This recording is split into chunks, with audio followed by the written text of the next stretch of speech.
Hola Gallego, ¿cómo te va? Efectivamente, 17:32 de la tarde aquí en Polonia. Detrás nuestro está todo el operativo de seguridad de Joe Biden porque acaba de ingresar aquí al Castillo Real, donde ya en instantes, en minutos nomás, va a dar unas palabras seguramente en respuesta a lo que pasó en el día de hoy cuando Vladimir Putin habló a la mañana frente a la Asamblea General, es decir, el conjunto de los diputados y senadores, y de lo más importante que dijo fue justamente la cuestión de que suspendía temporariamente el acuerdo de control mutuo nuclear entre Rusia y Estados Unidos. Eso es lo más relevante y se está esperando ahora la respuesta de Joe Biden, que como bien vos decías, Gallego, viene de reunirse hace instantes con el presidente polaco. Acaba de llegar también el presidente polaco y ahora van a hablar conjuntamente aquí, van a hacer unas declaraciones. El operativo de seguridad es impresionante y cada tanto, si se llega a cortar las señales, porque hay inhibidores de señal, son camiones que trae la seguridad de Joe Biden con un montón de antenas que inhiben las señales de cualquier tipo de celular y obviamente de las transmisiones. Así que si eso pasa es justamente por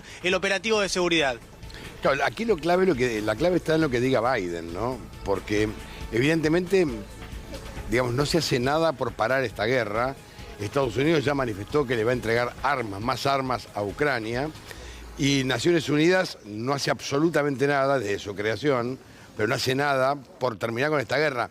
La sensación, Diego, es que la Guerra Fría sigue, ahora la lucha es por quién domina el mundo. Claro, la diferencia sería ahora, Gallego, en que estamos en un mundo multipolar, ¿no? Donde hay distintas potencias que están compitiendo por una hegemonía que Estados Unidos sigue teniendo, pero que sin embargo está en disputa con China, por ejemplo, en el escenario global. China, que en el día de hoy hizo también una declaración muy importante a través de su ministro de Relaciones Exteriores y dijo concretamente que teme que se espiralice una escalada a partir del conflicto en Rusia. Textualmente dijo que teme que se descontrole justamente esa situación a partir de lo que está pasando en Ucrania. Bueno, aquí Joe Biden ha llegado para hablar con el presidente polaco luego de la visita, como bien vos citabas en el día de ayer, sorpresa a Volodymyr Zelensky allí en Ucrania. Nosotros estaremos llegando a Ucrania en el día de mañana y transmitiendo todo lo que está pasando con el conflicto bélico en exclusiva para C5N, pero mientras tanto aquí entonces viene Biden para intentar reforzar la alianza que están teniendo en la OTAN contra Rusia justamente y en apoyo a Ucrania. Lo que teme Biden es que con el tiempo empiece a desgastarse el apoyo que muchos países le están dando a Ucrania, porque claro, empiezan los cuestionamientos locales por el envío de siderales sumas de dinero en el medio de situaciones que también son complicadas para cada uno de esos países, por ejemplo, por la inflación que están atravesando. Entonces, en ese contexto es que Joe Biden visita acá en estos momentos, pero sobre todo, Gallego, me parece que lo más importante de todo es la tensión que se desató en el día de hoy, repito, por las declaraciones de Vladimir Putin, por la suspensión unilateral de este acuerdo, el acuerdo denominado START, que es un acuerdo de control mutuo. Un dato solo, Gallego, para entender la relevancia que tiene esta cuestión nuclear. Vos pensás que entre Estados Unidos y Rusia tienen el 90% del armamento nuclear de todo el planeta. Es por eso que la declaración de Putin del día de hoy resonó tanto en todos los medios del mundo. Diego, Sofi Barruti te saluda desde acá. Te quiero preguntar, ¿no? Estás en Varsovia, es el lugar, Polonia concretamente, con más refugiados que tiene esta guerra. ¿Cómo viste la ciudad? Más allá, por supuesto, que debe estar totalmente custodiada por la llegada nada más y nada menos que de Joe Biden. Pero más allá de eso, ¿cómo se vive una Polonia que limita con Ucrania después de un año de guerra?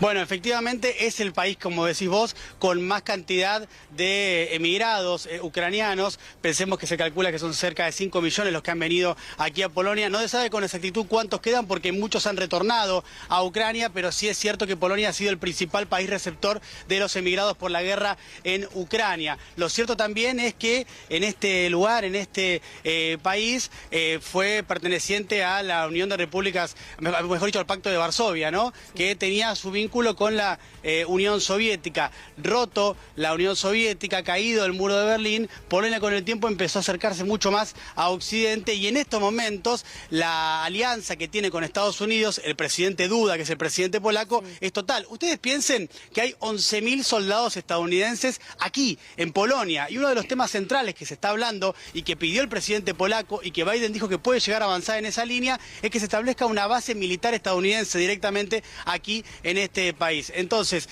es lógico también y se entiende la actitud de Polonia, que está preocupada también por la cantidad de migrantes que recibe a partir del conflicto bélico, que es una tragedia humanitaria, por supuesto, ¿no? Ucranianos empezando a desparramarse por distintos países de Europa, siendo Polonia, Sofi, como vos decís, el principal de ellos en cuanto a países receptores. La máxima aspiración, digo, de Estados Unidos es colocar una base militar en Ucrania. Por eso es todo este conflicto. Bueno, a ver, hay una discusión acerca de la OTAN, ¿no? Claro. Pensemos que la OTAN ha incorporado numerosos países en los últimos 20 años, desde la caída del muro de Berlín y desde que la Unión Soviética 2 años después dejó de existir en términos formales. El temor de una Rusia en ese momento debilitada y después mucho más fuerte con la llegada de Vladimir Putin al poder, siempre fue que la OTAN se acercara cada vez más a las fronteras rusas. Eso pasó porque muchos países de la ex Unión Soviética, Estonia, Lituania, por ejemplo, pertenecen a la OTAN actualmente. Claro, el temor era que Ucrania en algún momento también perteneciera a la OTAN. Temor tal vez no del todo certero en cuanto a que no había datos concretos, objetivos de que en el corto y mediano plazo Ucrania fuese a entrar a la OTAN. Pero claro, para Vladimir Putin eso era, o al menos eso es lo que le declara, una opción, una posibilidad, y de esa manera, entre otras, justifica la invasión. Lo que pasa es que, claro, la invasión rusa a Ucrania viola cualquier derecho internacional. Entonces, el cuestionamiento también de gran parte del planeta está ahí, ¿no? ¿Sabés lo que me pongo a pensar, Diego? Porque hoy habló Putin y dijo que Rusia estaba más fuerte que nunca. Bueno, similar, pero del otro lado del mostrador lo que dice Joe Biden, ¿no? Vamos a esperar, por supuesto, lo que diga hoy. Pero también dijo que la OTAN está más fuerte que nunca, ¿no? Hay dos discursos similares, pero antagónicos a la vez, ¿no? Claro, por supuesto. Bueno, el gallego decía hace instantes cuando comenzábamos esta transmisión la cuestión de una nueva guerra fría, y yo respondía acerca del mundo multipolar en disputa. Lo cierto es que hay en términos discursivos y en términos del territorio dentro de Ucrania una disputa entre Rusia y los Estados Unidos, entre Rusia y la OTAN, pero claro, el principal país de la OTAN, quien conduce realmente la OTAN, quien más peso tiene dentro de la OTAN, es los Estados Unidos. Entonces es por eso que, claro, pasan estas cuestiones, y lo que vos decís tiene relevancia en tanto y en cuanto los enfrentamientos de narrativas y discursivos también se dan con mucha virulencia en el día de hoy. Hoy ya salió Antony Blinken, el secretario del Departamento de Estado de los Estados Unidos, a responderle a Vladimir Putin y a decir que era una ridiculez lo que Rusia estaba diciendo de que Occidente había comenzado la guerra. ¿Por qué decía Putin esto? Bueno, justamente por esto que mencionaba el gallego recién, del avance de la OTAN en los últimos años en las fronteras rusas. Esa es la excusa, la justificación de Vladimir Putin. Antony Blinken dice que esto es completamente ridículo, es absurdo, es la palabra que utilizó exactamente, porque dice que lo que hay es una invasión de Rusia a Ucrania, que efectivamente es lo que está pasando, y que si Rusia se retirara del territorio ucraniano se termina la guerra. Estas son las declaraciones del secretario del Departamento de Estado, lo que sería el canciller, digamos, nuestro Santiago Cafiero. Bueno, ahora lo que se espera es la respuesta del propio Biden, a ver qué dice en esta conferencia que va a brindar aquí en este lugar. Recordemos que estamos en el centro de Varsovia, esto es Polonia, y eso que está ahí, detrás de eso está el Castillo Real. La reunión la tuvieron ambos presidentes a unos kilómetros de aquí, que es en el Palacio Presidencial.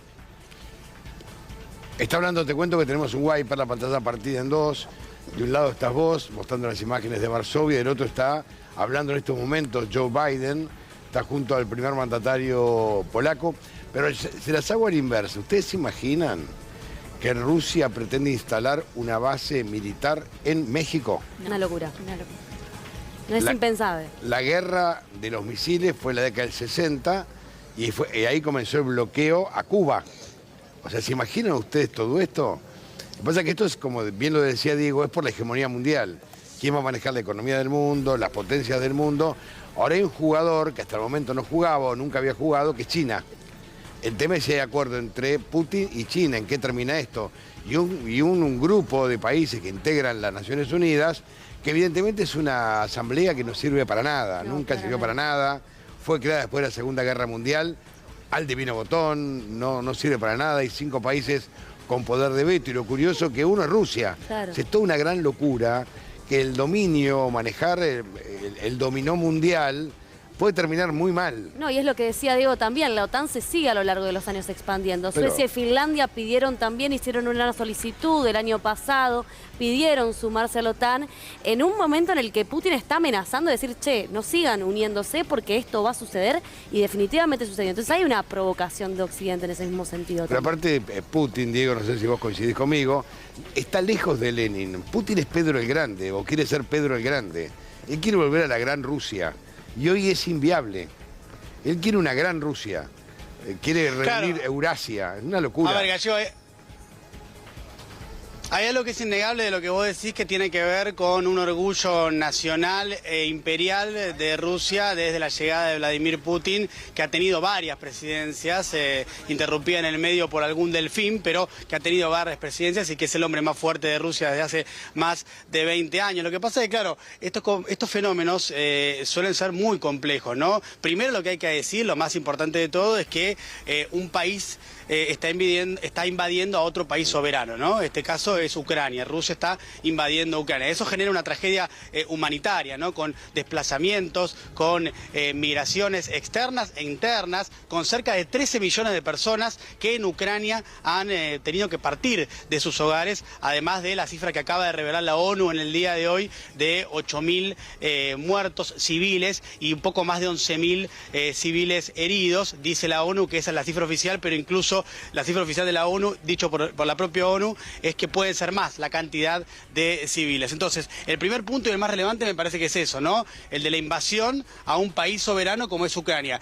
Pero después, claro, hay un montón de análisis, y eso que vos señalás también es un punto que tiene que estar dentro del tablero, que es justamente lo que pasa cuando a un país con el orgullo que tiene Rusia, con la tradición imperial que tiene, con Vladimir Putin en el poder, que la OTAN vaya tomando determinaciones como fue tomando en los últimos 20, 25 años, bueno, por supuesto que pueden ser consideradas una provocación, que, repito, a menos a mi entender, de ninguna manera terminan justificando la invasión a un país soberano. Lo que pasa es que también aquí en Europa el conflicto se vive con mucha intensidad. Digo que nosotros desde que llegamos nos pasó en el aeropuerto ya, con comentarios de gente, con el taxista y demás, algo que a nosotros nos resulta muy lejano también porque la guerra empezó hace casi un año, ¿no? Recordemos que arrancó el 24 de febrero cuando Putin declaró lo que él denominaba una operación especial, pero que era efectivamente la invasión de Rusia a Ucrania. Tal vez por eso para nosotros fue perdiendo vigencia, y además estamos muy lejos y tenemos nuestros problemas también, ¿no? Pero aquí en Europa está muy presente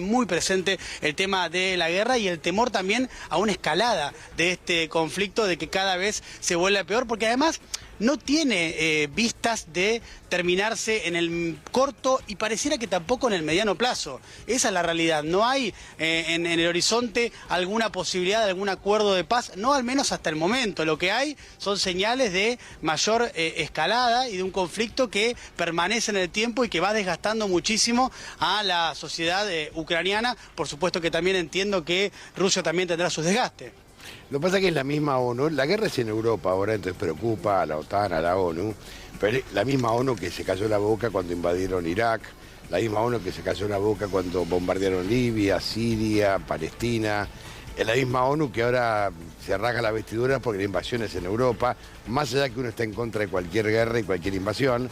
Pero digo, ahí te pone al descubierto lo injusta que es Naciones Unidas, la misma ONU que le importó 3 velines que Gran Bretaña desembarque en las Islas Malvinas, la misma ONU, la misma OTAN que le prestó la nafta o los combustibles a Gran Bretaña para que llegue a las Malvinas, la OEA. Es el mismo monstruo creado del cual los países limítrofes participan, pero cuando la guerra ocurre en el centro, en Europa, todos se rasgan la vestidura, la OTAN manda armas. Ahora, ¿quién fue a defender a los sirios, los libios, los palestinos? No les importa. ¿Quién armó a Saddam Hussein? ¿Quién lo derrocó a Saddam Hussein? ¿Quién armó a Al-Qaeda? La OTAN, Naciones Unidas, porque era contra la Unión Soviética. Entonces, es la misma ONU que el boomerang le viene permanentemente. Pasa que ahora, ¿cómo termina esto? Es muy incierto. ¿Cómo termina? Es muy incierto. Y es la misma OTAN que se queda sin gas. Claro. El resultado es realmente muy, pero muy incierto, y yo decía lo que relataba hoy el propio canciller chino acerca del temor a que, y cito textual, se descontrole la situación por la guerra en Ucrania. Pensemos que también en Europa tiene mucha relevancia este tema por un montón de factores. Vos recién mencionabas el factor energético, que por supuesto tiene una importancia radical, como ha alterado la vida del ciudadano promedio europeo la crisis energética a partir de que se desató esta guerra, siendo Rusia el proveedor de gas y petróleo de muchos países, y de algunos en una cuantía muy, pero muy grande. Ahora, teniendo esto en cuenta, por ejemplo, el factor energético es uno de los tantos, la tragedia humanitaria es otro de los factores a tener en cuenta. Lo cierto también es que es la primera vez después de la Segunda Guerra Mundial, y esto es importante que se entienda, que entendamos desde Argentina para entender por qué en Europa se vive de esta manera, que una potencia nuclear, no una potencia menor como lo es Rusia, invada otro país dentro de Europa, ¿no? Todas esas instituciones que, como vos decís, están muy deslegitimadas, ¿no? Que en su momento fueron creadas con una finalidad, uno podría decir, ciertamente noble, por ponerle algún tipo de adjetivo, y que después se fueron con el tiempo desfigurando. Bueno, lo cierto es que hoy por hoy el temor aquí es que la cuestión se escale cada vez más. Hubo una guerra importante aquí, Gallego, por supuesto, vos la conocés bien, la guerra de los Balcanes. Sí. Allí la OTAN intervino, pero no hubo una potencia dentro de Europa en guerra contra otros países europeos. Bueno, esto es la primera vez que pasa después de la Segunda Guerra Mundial, y me parece que eso también le pone un condimento extra, un condimento de sorpresa también, o de preocupación a los europeos a partir de lo que está sucediendo. En resumen, claro, a ver, son múltiples los factores para analizar a partir de esta guerra que se está dando en Ucrania. Lo cierto es que desde esta guerra en Ucrania las cosas han cambiado para siempre, y que probablemente no haya vuelta atrás. Después de esta guerra, cuando termine, y de vuelta lo decíamos recién, no hay lamentablemente en el corto y en el mediano plazo posibilidades o horizonte de que esto termine. Europa va a ser distinta y el mundo va a ser distinto. Diego, te quiero, Gallego, permitime agregar porque está hablando en este momento, como decía Antonio, está hablando Joe Biden efectivamente, y habla un poco de esto que veníamos hablando, sí, ¿no? De la OTAN y la participación, porque dice, cuando Rusia invadió no fue solo a Ucrania siendo evaluado, sino todo el mundo. América, o sea, Estados Unidos de América fue también puesto a prueba, ¿no? Y esto habla también de que no es una guerra entre Rusia y Ucrania, sino una guerra de todo el occidente y concretamente de las potencias de la OTAN. Este hombre, Joe Biden, es demócrata. Los demócratas históricamente han guerreado contra cualquiera, salvo Bush, el resto es republicano no tanto. Fíjate que Trump, que era republicano, ni una guerra inició. Biden es un gran vendedor de armas, están probando armas nuevas, probando misiles de defensa norteamericanos. La víctima va a ser el ucraniano, no Ucrania, el ucraniano, el habitante de Ucrania, pero a los vendedores de armas les importa tres velines, van a probar armas todo el tiempo. Francia está probando armas, Alemania se niega, no quiere, pero van probando armas permanentemente. Fíjate que Londres está bastante callada. Entonces el tema es que los de siempre están probando armas. Ahora van a empezar con los famosos misiles ciegos, después van a probar los Patriot. Van a empezar a probar los Leopard también, los nuevos misiles, a ver cómo funcionan en Ucrania. Si funcionan bien, le cobrarán después a Ucrania lo que corresponde. Y si funcionan mal, bueno, hicimos una prueba. Total, el resto es daño colateral. Hay, más allá de eso que señalás, Gallego, que tiene que ver, claro, con un fenómeno realmente perturbador, que es el negocio mundial de las armas. Evidentemente hay gente, grandes empresarios, que se benefician vendiendo armas, y las armas se venden por dos motivos, o la amenaza de un conflicto o un conflicto en sí. Entonces, evidentemente, allí hay un negocio fenomenal a escala mundial, uno de los más importantes del planeta, donde hay gente que se está viendo beneficiada. Pero, ¿sabés que también es interesante? Escuchaba recién que Sofi mencionaba los Leopard, una discusión que se dio hace semanas aquí en Europa, pero con mucha intensidad, con los principales líderes europeos, y me refiero a Emmanuel Macron, me refiero también a Olaf Scholz, el premier alemán, donde lo que se resistía a Alemania, recordemos la tradición de Alemania vinculada con las guerras, recordemos lo que pasó en la Segunda Guerra Mundial, una Alemania que desde entonces se fue reconstruyendo y transformándose en la principal potencia económica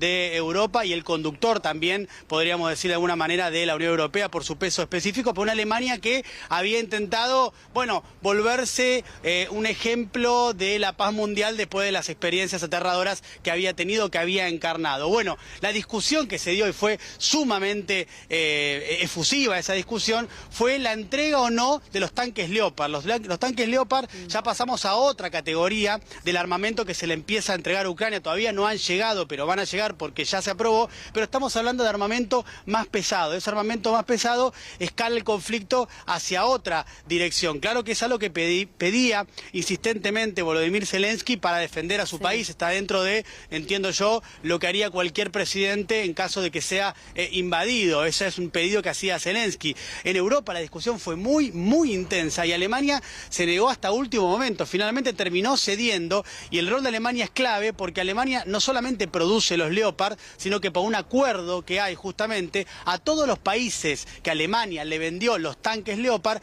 tienen antes que entregárselos a otro país, ya sea vendérselos o dárselos, tienen que pedir la autorización de Alemania. Esa autorización todavía no estaba, finalmente se la dieron y ahora la discusión, ahora que ya han sido aprobados el envío de tanques Leopard, los tanques necesarios que pedía Volodymyr Zelensky, ahora la discusión está en torno al envío de aviones. Claro que ahí ya hasta el propio Estados Unidos mantiene cierta reticencia porque saben que el envío de aviones puede generar potencialmente ya ataques más directos de Ucrania hacia Rusia y que así el conflicto escale hacia un lugar que ya no se pueda parar de ninguna manera y empeore la situación cada vez más.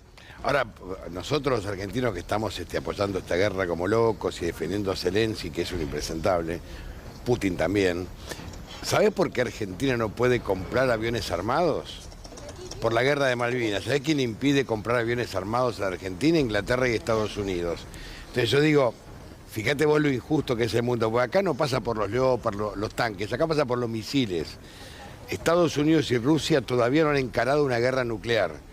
El tema es cuando la encaren. Esta es la preocupación que tiene China. El tema es cuando encaren la guerra nuclear, los líderes del mundo no quieren que esto pase. Ahora tenés un presidente como Joe Biden que no tiene ningún problema en hacerlo y Putin creo que tampoco. Pero el tema es cuál será la consecuencia de esta guerra nuclear. Aquellos que vieron películas y documentales y vieron Hiroshima, multiplíquenlo por 100. No, y es la guerra que se viene. Diego empezaba el móvil y te quiero preguntar, Diego, porque vos empezabas hablando un poco de esta suspensión por parte de Putin unilateral por el momento del acuerdo de New START, ¿no?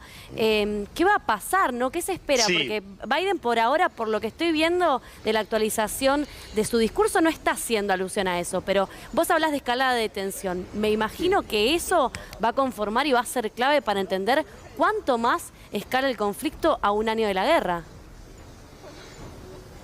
Bueno, claro, a ver, al menos en el término de lo discursivo y de lo narrativo, lo que dijo Putin el día de hoy generó alerta. Tal es así que es la noticia principal en cualquier medio del mundo. Uno ingresa a cualquier portal de noticias del planeta y está esa noticia de Vladimir Putin como una de las principales. Lo que pasa que, claro, hay que ver después cuáles son las consecuencias reales de eso, ¿no? En principio, lo que se había logrado con eso fue un acuerdo que se estableció, se firmó en el 2010, que entró en vigencia en el 2011 y que para el 2018 tenía un cumplimiento, podríamos decir, según todos los analistas, aceptable, que es el de el control mutuo del armamento nuclear de, repito, los dos países que juntos, Estados Unidos y Rusia, tienen el 90% del armamento nuclear del planeta. Esto supone, obviamente, que ese control mutuo, bueno, impida el crecimiento cada vez más espiralizado de un mundo que igual está armado hasta los dientes en cuanto a armamento nuclear. No es que no hay armas nucleares, sino que hay muchísimas. Este tratado lo que buscaba era empezar a desacelerar eso y terminar con una reducción del armamento nuclear. Bueno, ahora Putin lo que anuncia es la suspensión de ese acuerdo. Ese es el anuncio. Ahora, las consecuencias de eso no lo sabemos. Sí, lo que vemos es que tiene, en términos de la escalada narrativa, bueno, una circulación planetaria como pocas han tenido en el último tiempo por parte de Vladimir Putin, un hombre que igual se caracteriza también por tener declaraciones como muy fuertes y muy amenazantes. Bueno, en esta oportunidad dijo eso. Ahora el escenario de lo que vaya a pasar con esto todavía es relativamente incierto. Esperaba que Biden dé una respuesta a eso. Ya lo hizo Anthony Blinken, yo les contaba hace un rato, el secretario del Departamento de Estado. Se esperaba también que Biden hiciera referencia a eso, pero bueno, ustedes lo están viendo en vivo. Hasta el momento el presidente de los Estados Unidos no ha hecho referencia a eso. Dieguito, te mandamos un abrazo grande y bueno, nos reencontramos cuando